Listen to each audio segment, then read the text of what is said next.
Brookfield, and this is my studio.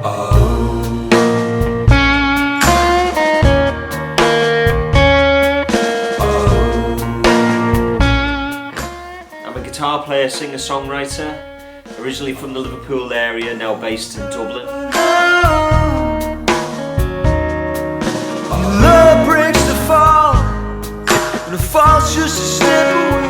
Heavily influenced by Eric Clapton, Rory Gallagher, Stevie Ray, Doyle Bramhall, Gary Clark. I'm a bluesman. Live until the day you slept, watch your own way. I spent many years as a session player, but now I concentrate on playing my own thing.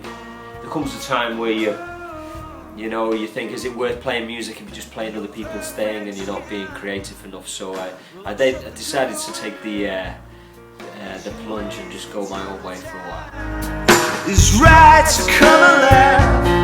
Now she stands so tall, with no pain or fear at all. The new album's called Love Breaks the Fall. It's 10 tracks, mainly blues rock, everything from funky tunes, heavy blues rock to Americana style.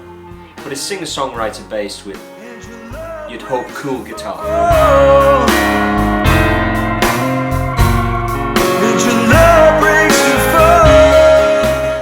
Yeah, it's amazing the reception that the album's got. It's been internationally, it's been written about and been played on a lot of radio shows, and I'm really I'd like to thank everybody who's reviewed it and played it on their show. It means a lot to me, and it's really exciting to know that it's taken a while to get out there, because I'm a new name on the circuit, but bit by bit, word of mouth, that's the way it kind of works in this genre, so thanks a lot. Shattered and splintered bones, they scattered on the road with that underwater sound. Yeah, run through the tracks. The Love Breaks the Fall is the opening track. That's a drama piece. I wanted kind of like fuzz tones. I wanted to set up a cool mood with that one. I heard like a broken Catfish Missile is more of an Americana duet. My wife sings with me on that. And there's nice little hook lines, and you can hear very much an Eric Clapton influence on the guitar.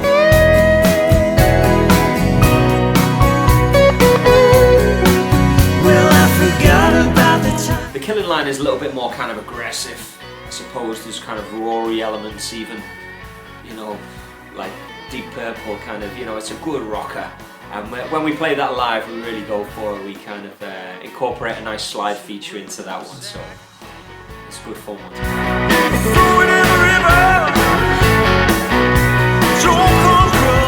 Blue Skies I originally wrote when my wife was going out to work one day, and it was a wet and cold day, and it was about 6:30 in the morning. She was running for a train, and it was kind of like early January, and it wasn't like the most fun time of the year. So I kind of wrote a song. It's a favourite of mine. It's a really good expressive vehicle for some blues guitar playing.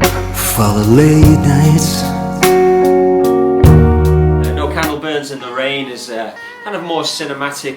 Again, a bit of a drama piece where I wanted to tell a story of maybe a kid who just doesn't stand a chance. We've all been in, inner cities where you kind of look at inner city kids and you kind of wonder, they don't really, a lot of kids don't stand a chance. It doesn't have to be an inner city kid now, it can be anywhere, can't it, in the world. Some people just born on the wrong side, so I suppose that one goes out to all the kids who have kind of, are wrestling against demons from the start. So. Bear Witness is a kind of a fun, energetic instrumental, very much Stevie Ray, Lonnie Mack influenced, so that's another great, it's a bouncy live track that, I can get some rockabilly style chops going, and short, snappy instrumentals are good fun to play live. What You Don't Know Ain't Gonna Kill You was originally like more of a country vibe, and we experimented with it and we turned it into kind of more of a groove-based thing, which is kind of cool, because I like the way a lot of blues artists like Rory, Muddy Waters and stuff, they have the one chord hill country blues kind of things going. This isn't really a hill country blues, but it's, you know, it has that intensity of like just the tonality kind of stays the same and based around the riff. So again, it's a kind of a story song about a kid who gets sent away by his mother. You know, go away and sort yourself out, and then come back when you're around. You know. I'm gonna kill her. What she don't know, I'm gonna kill her. What she don't know, I'm gonna kill her. Golden Rule Girl is, again, I kind of wanted a funky element. I like kind of when I'm writing songs, I kind of visualize how an audience might react. I like to, you know, to hope that when we're playing a song, you'll look out and you'll see the heads going and people wanting, you know, just engaging and getting into it. So this is kind of a groovy, you know, song about a girl. It was originally called Golden Rule Boy, because I remember seeing an interview with someone talking about Stevie Ray Vaughan, and they said, you know, he wasn't a religious guy, but he lived by the, you know, by the Golden Rule, which is in one of the songs, isn't it? I can't remember which one. So I kind of wrote a song like, it was really about, I wasn't talking about Stevie Ray, but I kind of wrote it about that kind of ethic, if you like. And then it seemed a bit weird that I was singing about a bloke, so I turned it to Golden Rule Girl. And then it kind of has that connotations about the kind of a sexual thing, doesn't it? Like with the Golden Rule, and you know. So it's kind of a funky tune. Yeah, treat me like girl. All my heroes are junkies. Anybody who knows me kind of personally, you know, I'll know that I was big into road racing bikes for a long time. You know, the troubled history of those people who like to ride the bikes at high speed and win races at any cost. You know, and then, you know, maybe drawing the parallel, which isn't a great parallel in a lot of ways, but you know, with the troubled lives of a lot of my heroes, as in Clapton and Stevie Ray Vaughan and things like that. So it's kind of a tongue-in-cheek song. It was not meant to be, you know, serious in any way. It's just like, sometimes when I look around at my kind of heroes, they all seem to have problems with substance abuse, and you know, so I kind of scribbled the song out about it.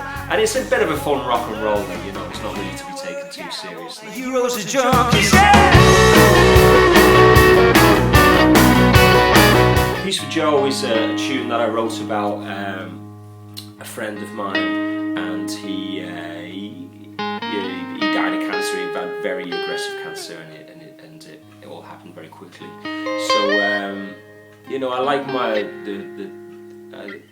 I like to be thinking about things emotionally while I'm playing, in the hope that people will connect with it. So it makes sense to kind of write about things that happen in my life and that have an emotional importance to me, in the hopes that when I'm kind of playing, people will feel that same energy. And so Peace for Joe is a very special tune.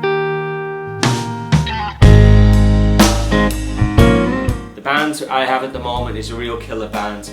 I'm very lucky to have Jer Farrell and Gordon Sheridan with me, and they're great fun guys to be touring and playing with. So look out for us, and we'll be killing it in a venue, festival near you, hopefully very soon.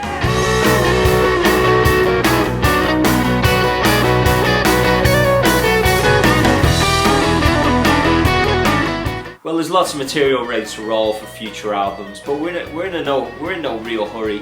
But we'd like to follow this album up pretty quickly. But it all depends on, you know, if we can get a proper label involved in the next project, and if we can get all the ducks lined up properly to make sure that people see and hear the step. Thanks for watching. See you out on the road. Feel free to say hi on Facebook and on my website, or just email me.